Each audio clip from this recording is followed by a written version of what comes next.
Assalamualaikum warahmatullahi wabarakatuh. Waalaikumsalam warahmatullahi wabarakatuh. Apa kabar ibu-ibu kader? Alhamdulillah. Cantik-cantik semuanya ya. Perkenalkan, saya mungkin sudah pada banyak yang tahu ya. Kemarin kan kita juga sudah ketemu.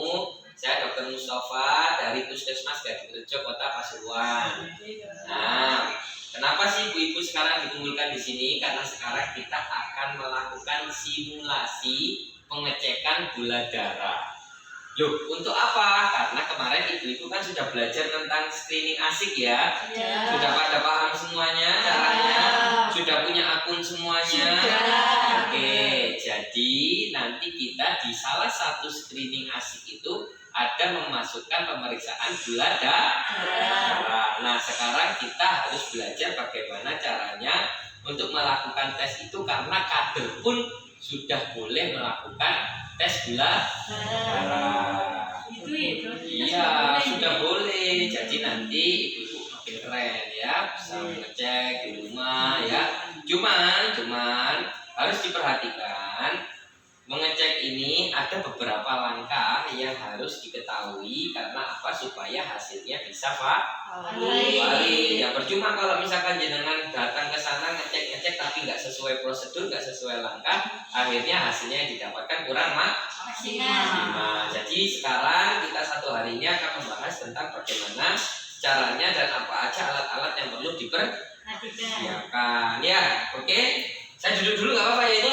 Boleh. Oke, sebelum saya menjelaskan langkah-langkahnya, saya akan menjelaskan tentang alat-alat apa aja yang perlu dipersiapkan. Yang pertama di sini ada glukometer atau alatnya ya, diperhatikan ini alatnya. Nah, setelah itu kita harus punya juga stiknya. Stiknya ini harus dibawa untuk nanti menjadi alat untuk ngecek. Ini kan warna hijau, jadi untuk gula darah. Karena ada beberapa stik lainnya seperti kolesterol dan juga asam urat. Kalau beda warna, kalau untuk gula darah warnanya apa? Hijau. Dan diperhatikan juga nanti di dalam sini ada chipnya yang harus dipasang di alatnya di belakang sini ya. Nah, sudah ya. Setelah itu kita juga punya di sini adalah untuk alat untuk jarumnya secara otomatis. Ini nanti alatnya sudah ada satu paket kok sama ini. Nah, nanti mungkin harus tahu caranya pakai ini bagaimana.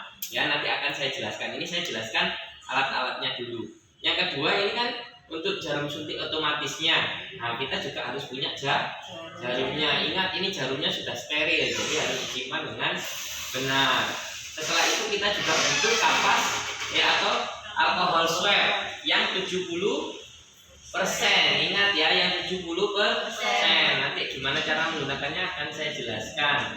Selain itu kita harus punya seperti handscoon. Setelah itu ada hand sanitizer untuk membersihkan tangan kita sebelum melakukan pengetesan. Setelah itu juga harus ada tisu kering. Dan yang terakhir jangan lupa harus ada sampah limbah medisnya, karena kita ini menggunakan ini harus hasil atau nanti hasil limbahnya ini itu adalah limbah medis yang harus dibuang ke tempat medis, sampah medis ya. Paham ya? Sampai di sini alat-alatnya udah jelas semuanya?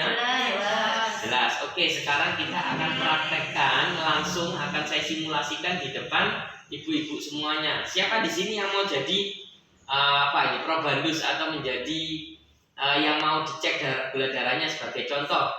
Siapa? Ayo jangan takut. Oh ya, monggo tukar tempat di sini dulu ya. Ya. Oke. Ibu Sri ya. Ibu Sri ini posnya mana, Bu? Pos Lamboyan. Pos Lamboyan. Iya, sama halnya kayak Lamboyan. Ya. Oke. Ini pertama kita harus cuci tangan terlebih dahulu pakai menggunakan hand rub. Jangan lupa ya, supaya steril. Kita lakukan sesuai prosedur ya. Setelah itu kita akan mempersiapkan alat-alatnya. Kita akan menggunakan handscoon dulu. Harus pakai handscoon. Kenapa kok harus pakai handscoon? Supaya tidak tidak terkena apa? Darah. Karena kan kita nggak tahu nih pasiennya itu infeksius atau tidak, pasiennya punya hepatitis atau tidak, ya kan kita harus menggunakan handscoon supaya untuk alat pelindung diri ya.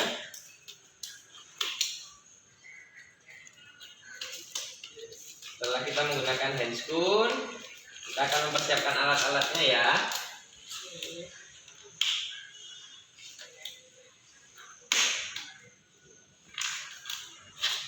Nah, oke, alat-alatnya sudah disediakan di sini. Kita lihat glukometernya dulu ya. Setelah itu kita siapkan, pertama adalah mempersiapkan jarum yang otomatisnya ya. Pertama kita akan buka dulu alatnya. Nah, ini dibuka dulu alatnya. Kita masukkan jarumnya. Sebelum dimasukkan kita harus lepas dulu ini ujungnya ya. Nah, setelah kita lepas, ini sudah terlihat jarumnya. Ini steril ya, jangan dicoba-coba ya. Oke, terus kita masukkan dulu ke sini. Ya. Setelah itu kita tutup ya. Nah, ini di sini tuh ada angkanya. Mohon diperhatikan, di sini ada angkanya. 2, 3 sampai 5. Ini untuk kedalaman jarumnya, disesuaikan dengan jarinya pasiennya. Kalau misalkan kulitnya tebal atau pekerja itu pakai yang dalam, tapi kalau misalkan kulitnya tipis ya, yang di rumah dan lain-lain nggak kerja, yang menggunakan jarum yang sesuai yang dangkal ya. Oke, setelah itu ini kan sudah siap ya. Nah, nanti kita lakukan penarian di sini supaya jarumnya standby ya. Nanti ketika kita mau lakukan, kita akan pencet tombolnya. Tuh, denger ya suaranya ya. Kita harus pastikan, loh ya kan. Nah, ini kita udah standby kan dulu. Setelah itu kita harus lihat tangannya. Nah, gini ya. Yang mau dicek sebelah mana? Sini ya. Jadi telunjuk juga boleh, telunjuk aja ya.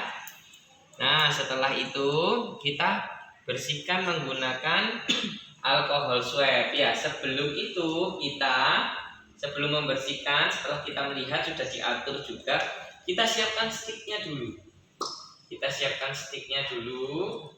Kita tempelkan di sini sampai muncul indikatornya ya.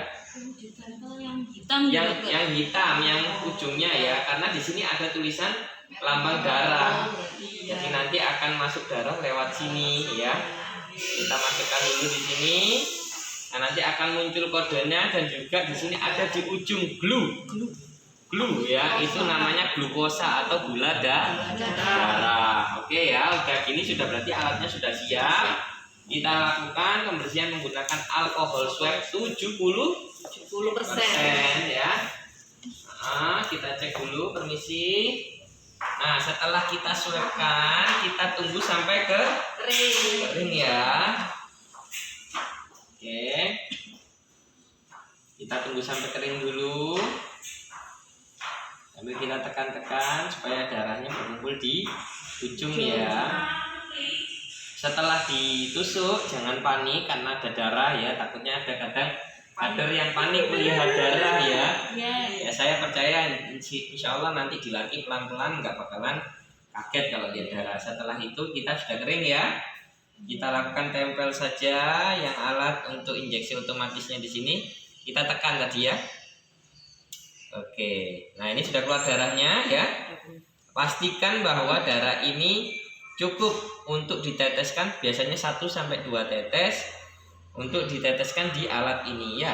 Ingat, ini ada tanda panahnya, jadi darah masuk lewat situ ya.